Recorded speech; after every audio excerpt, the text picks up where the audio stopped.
React करने वाली हूँ on Shri Krishna short videos of Mahabharat and everything, okay, from everything, okay. So before I start, hello Mona, Monali Nayak, welcome to my channel नखरे वाली मोना। और अगर आपने मुझे अभी तक सब्सक्राइब नहीं किया होगा तो please do subscribe my channel. So let's go. Keshav, मैं तुम्हें श्राप देता हूँ। धैर्य ब्रजनंदन, मैं शाप ताप काल से परे हूँ। मैं किसी के भी शाप के प्रभाव में नहीं आ सकता। कोई भी शाप मुझे नहीं लगता। मैं ही विष्णु, मैं ही ब्रह्मा और मैं ही इंद्र हूँ। संपूर्ण भूतों की उत्पत्ति और प्रलय का कारण भी मैं ही। समस्त प्राणी समुदाय की सृष्टि और संहार भी मेरे ही द्वारा है।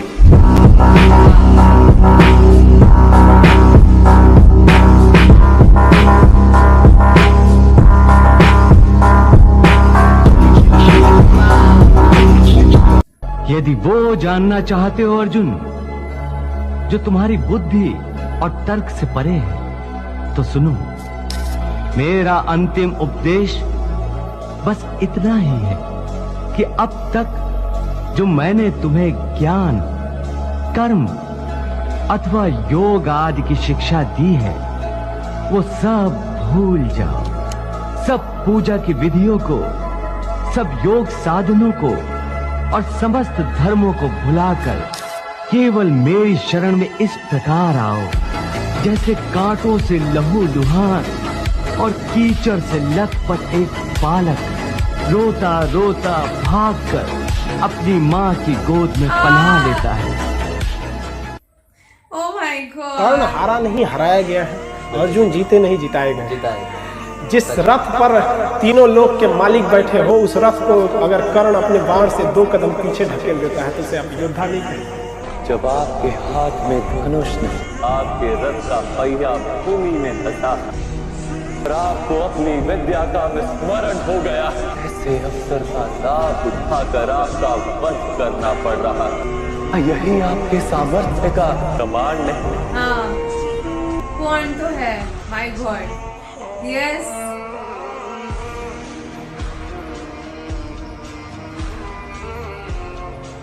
यही एक व्यक्ति है जिसके साथ बुद्धिमान मनुष्य सदा ही मित्रता रखता है। ऐसा क्यों मामाश्री? क्योंकि सारे आर्यावर्त में यही है जिनके साथ शत्रुता करने का सामर्थ्य हमारे पास नहीं।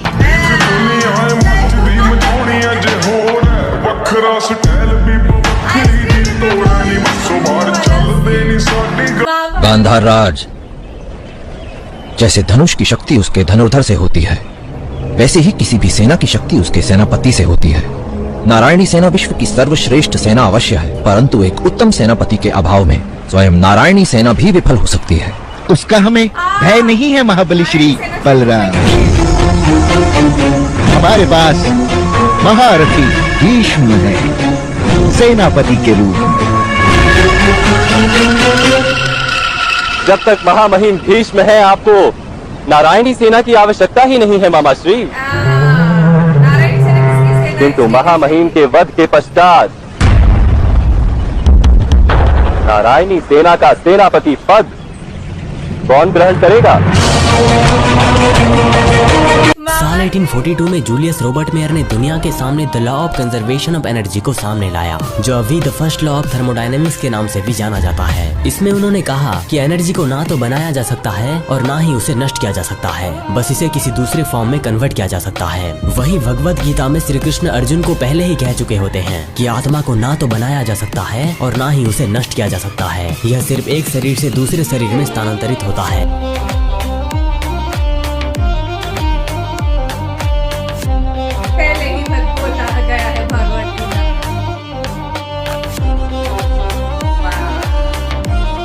इनमें से एक ऐसा है जो मेरा शिष्य नहीं है, जो मेरे लिए भी एक रहस्य है।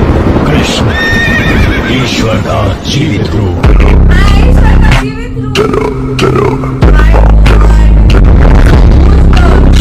द्रौपदी कन्हैया पे नाराज हो गई। भगवान हो, भाई हो, भगवान हो तुम्हारे रहते मेरे पति हार गए और तुम देखते रहे। कन्हैया ने कहा बहना, मेरा उतना बड़ा अपराध नहीं जितना बड़ा आज तेरा क्रोध हो गया है। तेरे पांचों के पांचों पति बैठे हैं यहाँ पर, पूछ इनसे, क्या खेलने से पहले किसी ने मुझे याद किया था क्या? पांचों बैठे हैं, पूछो। दुर्योधन ने कहा कि मेरी ओर से पासा हमारा मामा शकुनी फेंकेगा, तो तुम्हारे पांचों पति में से एक भी तो बोल सकता था कि तुम्हारी ओर से यदि शकुनी फेंकेगा तो हमारी ओर से हमारा कन्हैया फेंकेगा। मैं फेंकता पासा, फिर देखता कौन जीतता है और कौन हारता है। बात तो सही है, क्योंकि द्रौपदी ने जब याद किया तो कृष्ण जी भाग के आए थे। परिवर्तन से किसी को कितनी ही पीड़ा क्यों ना मिले, अंत में उससे आनंद ही प्राप्त होता है, और आनंद सृष्टि का स्वभाव। वासुदेव कृष्ण यदि पांडवों के पक्ष में खड़े हो गए तो फिर मेरा छल भी तुम्हें विजय नहीं दिला सकता। बात तो सही है, बट शकुनी मामा की एक्टिंग इस सीरीज में मेरा धर्म सत्य है और इसीलिए मुझे कोई पराजित नहीं कर सकता, कोई नहीं। मैं आपको पराजित कर सकता हूँ, ये युद्ध भूमि के किसी हैं। क्षण आपको पराजित कर सकता हूँ महामहिम भीष्म। आपका वध करने हेतु मुझे किसी शस्त्र की भी आवश्यकता नहीं, इस रथ के पहिए से भी मैं आपका वध कर सकता हूँ।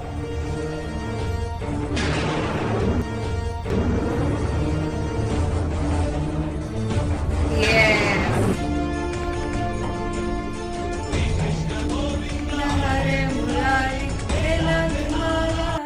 श्री राम और श्री कृष्ण में अंतर क्या है, ये बहुत ही सुंदर रूप से बताया गया है कि श्री राम सिखाते हैं मर्यादा में रहते कैसे हैं और श्री कृष्ण सिखाते हैं मर्यादा में रखते कैसे। Oh my God, मतलब यू नो कलयुग जब चालू होने वाला था तब ये सारी जो सिखाया गया है श्री कृष्ण ने हमको, वो बहुत ज्यादा जरूरी था। बिकॉज कलयुग में हमको वैसे लोग नहीं मिलने वाले थे जो जिस तरीके से राम ने बोला था कि प्रभु श्री राम जिस तरीके के थे उस तरीके के लोग तो कलयुग में मिलने से रहे। तो श्री कृष्ण ने वही सिखाया जो कलयुग में बहुत जरूरी था। कभी कभी छल कपट करना भी जरूरी है, ये उन्होंने कहा था।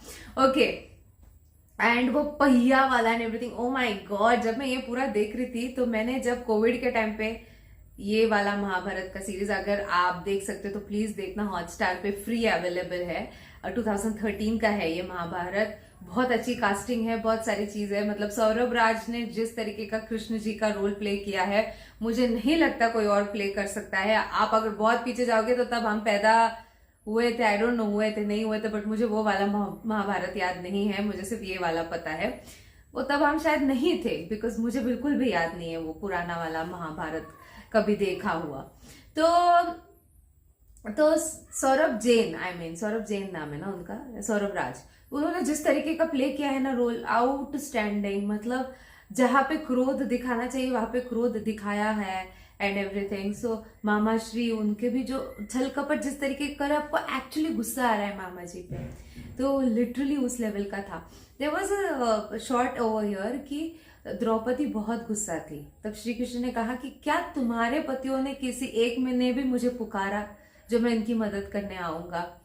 बट जब द्रौपदी पुकारती है ना, जब उसका वस्त्र हरण होता है, तब श्री कृष्ण वहां से युद्ध भूमि में होते हुए भी उसकी रक्षा कर रहे थे। सो या इट इज लाइक आपको सरेंडर करना है श्री कृष्ण को। बहुत से टाइम पे हम लोगों ने मैंने पर्सनली भी अपने आप को सरेंडर किया है बहुत सारे सिचुएशन में कि आप देख लेना प्लीज, इस सिचुएशन से निकाल लेना, इस सिचुएशन में मुझे ताकत देना कि मैं इसको संभाल पाऊं, या कुछ गलत होने वाला है तो अभी इस चीज को यही रोक देना। ऐसे मैंने बहुत बार श्री कृष्ण पे भरोसा किया and always I had always a good experience. आप लोग बताओ आपको कैसा लगा ये वीडियो, और भी ऐसे वीडियोस देखना चाहते हो तो इस वीडियो को जितना हो सके लाइक करो, कमेंट करो, शेयर करो गाइज। हो सके तो सुपर थैंक्स भी देना, मेरे चैनल के ग्रोथ के लिए हेल्प हो जाती है। बाकी परत नियालेचा बाय।